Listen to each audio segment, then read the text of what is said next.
Hello, my name is Adam Larrabee. I'm the head of the guitar department at James Madison University, and I'd like to talk today about Freddie Green style comping as well as three note seventh chord voicings.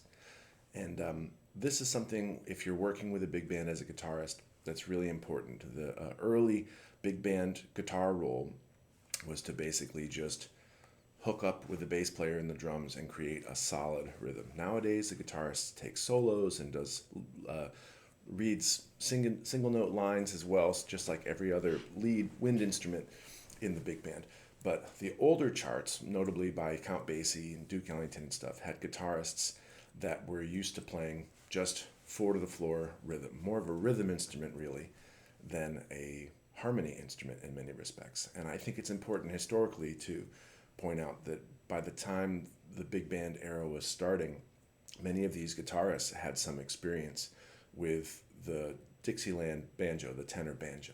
And this influenced how they played some of these chords. So the guitarist for the Count Basie band was Freddie Green, and the guitarist for the Duke Ellington band was Johnny St. Cyr. And both of them had experience on tenor banjo. And I think that influenced their approach to how many notes they played. A tenor banjo has four strings and a guitar has six.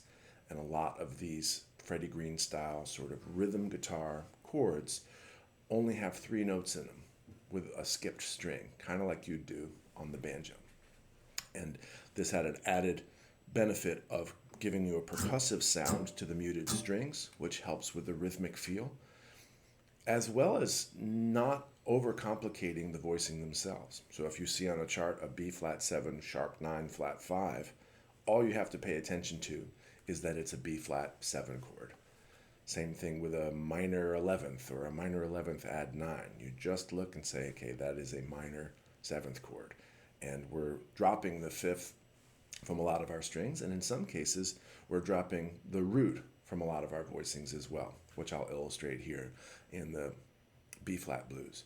So before I play this, I also want to point out a couple things. I'm using my semi-hollow body guitar here. A lot of those old guitars for the big band Freddie Green style were on fatter, more acoustic style guitars. Semi-hollow or electric might be the instrument that you're playing. One of the big tips to get a better sound with this style, Freddie Green style, and he was the master of this, is to actually not have your volume on your guitar turned up very much. I would say lower than halfway. And if you need more volume, use the amp. Because if my volume is all the way up, not only does it get loud, but there's like an overdrive. There's a sort of active gain that happens, which is what helps distortion engage and gives us those really clear, bright notes. Whereas if I turn down, I'll go even a little lower, I can it sounds more acoustic. I mean, not only are you hearing more of the acoustic sound of the guitar, but I'm not driving my pickups too much. I'm letting the amp do the work. So this is a huge secret to the Freddie Green style. Here are a couple of other secrets. I use a pretty large pick because what I want to do, it's a stiff pick, but I want to hold just a little bit of it so that it can flex as it crosses through the strings. If I hold it too tightly, I'm going to kind of get a rattle and I'm going to play a little too hard. If I hold it lightly, it's kind of bending as it goes through the strings. It doesn't have to be enormous. A lot of jazz guitarists favor very small picks, and I find it a lot harder to do this style of music with a small pick. Whereas with a larger pick, you could always hold more of it and approximate a smaller pick. But you have the extra space of getting more flexibility here. If you're in the studio, you can use a thinner pick, but going between a bunch of different picks is sometimes a little bit inconvenient. So the other secret here is I'm using a lot of my other other fingers to mute the strings, right? If I arched my hand, I'd have a lot of open strings that aren't part of the chord. That sounds pretty cool, but I want to mute those with my pinky and even the part of my index finger, and that's that scrapey sound. A couple other things I'm doing. Notice that I'm strumming from my elbow, not from my wrist. That to me, this wider strum has a lot to do with getting that percussive sound. I'm not strumming like this. It probably could work in some circumstances. I'm going through a lot farther. Also, on the end of 2 and the end of 4, I'm doing a muted upstroke. And this allows it to swing a little bit. The swing feel is particularly pronounced when we hear more of the offbeats, the ands. 1, 2, and 3, 4, and 1, 2. Hear the difference between no muted upstrokes and the end of 2 and end of 4.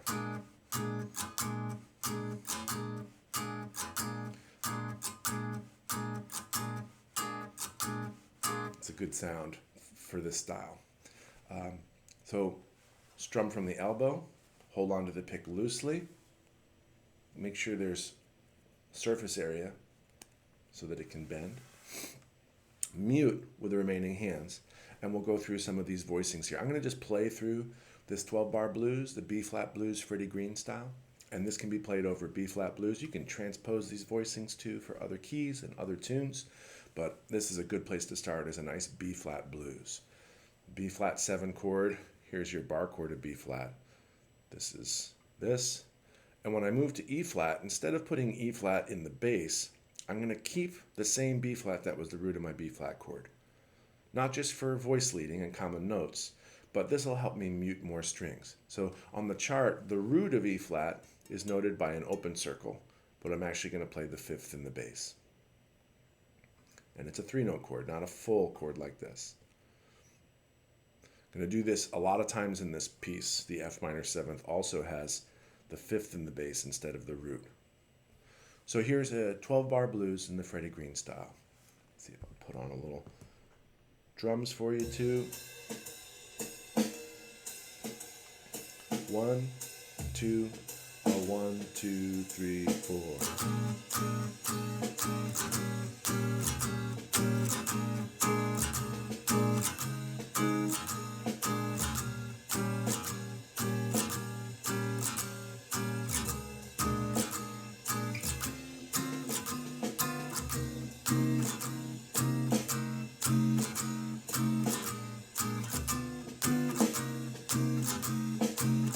Go again.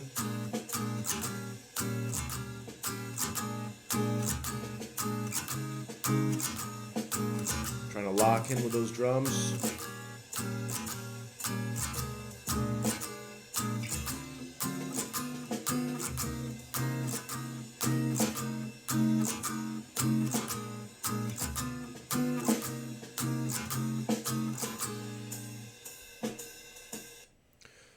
Great.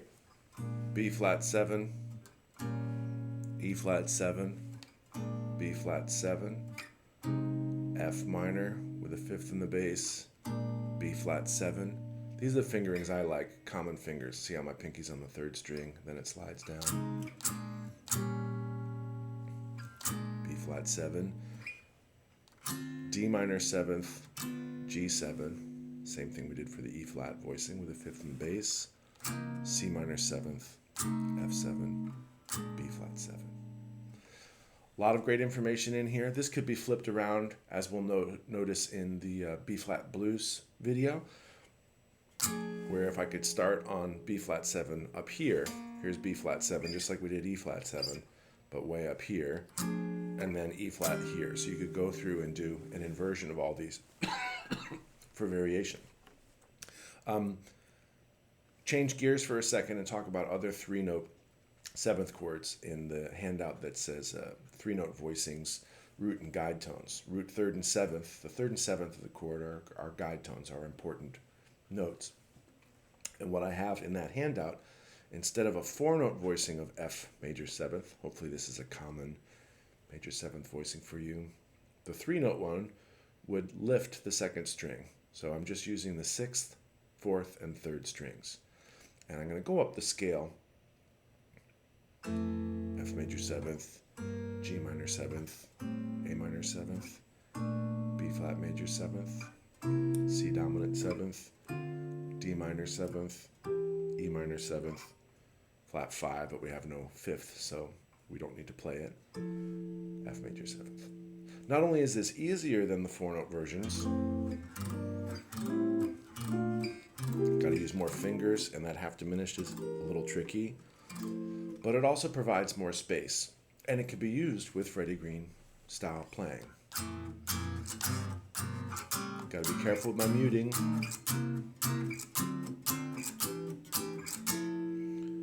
This is great for just regular comping as well too.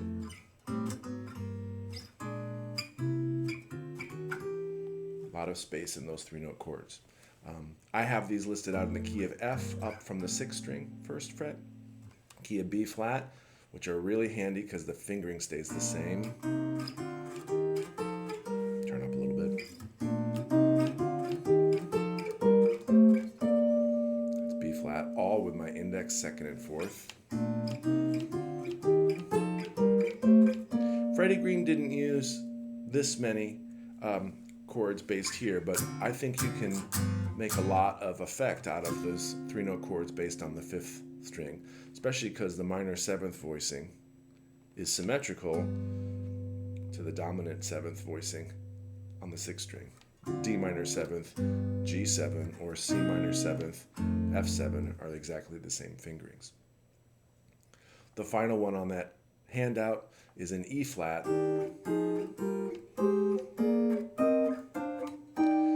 Those would make pretty bad Freddie Green style voicings because we'd have to mute 2 open bass strings. But they're based on the same principle of just the root and the bass and the 7th and the 3rd played above it, the guide tones. And I find myself using these quite a bit in just regular comping. They're not necessarily as colorful as chords that have 9ths and 13ths, etc. in them. But because they are wider and don't have as many notes, they're really, really good in their transparency, allowing the melody and the soloists to play the extensions while we play more fundamental chords that are easier to play. I hope this was helpful and that you enjoy going through Freddie Green style comping and start exploring 3-note chords on the guitar.